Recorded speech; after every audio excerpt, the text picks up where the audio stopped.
Hello everyone, welcome to the Music Theory Technician, where learning the language gives you a competitive advantage. In the last lesson, we spoke about how melodies are created and the different types of melodic motions, whether it be leap, steps, or repeated motions. Now, although melodies can be sung unaccompanied, most of them normally occur with accompaniment. Accompaniment adds depth and richness to a melody.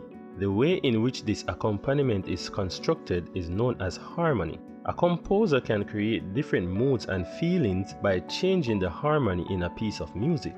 A chord is formed when three or more different notes are played together. The intervals between these notes determine whether the chord is consonant or dissonant, stable or unstable.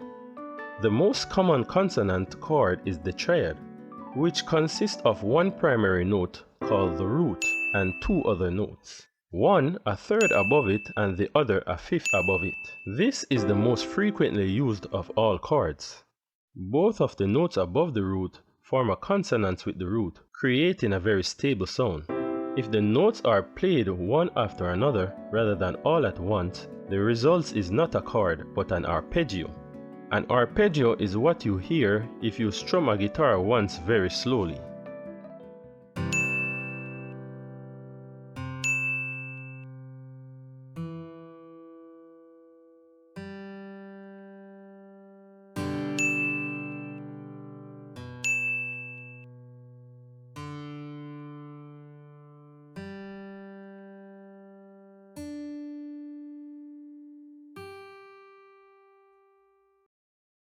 Sometimes composers will write a triad with the notes rearranged, so that the third or the fifth or both lie below the root.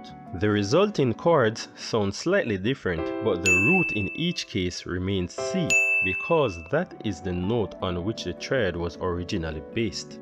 Triads can be built on any root. Triads built on G would look like this.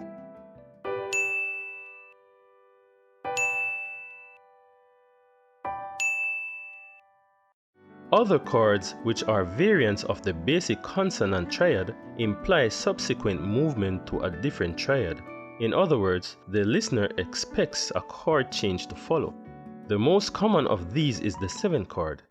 This chord consists of a triad, for example, C, E, and G, with a flatted seventh, in this case the B flat, added.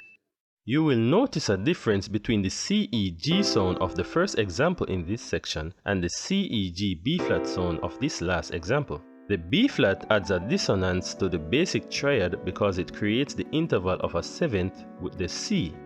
Dissonant chords are unstable and seem to need resolution to a more stable chord. The B-flat in the seventh chord leans towards the A, that is a half step below. But the note A is not a part of the C triad. Consequently, a change of harmony is required based in this case on the root F, which has A as its third. The relationship between the two chords in the example is an important one because the first chord requires the second chord as its resolution. The two chords can be said to belong together. To see why, in our next lesson, we'll need to examine two further elements of music, key and tonality. If this video has helped you in any way, please remember to hit the like button, remember to share and leave a comment, and until then, remain musical.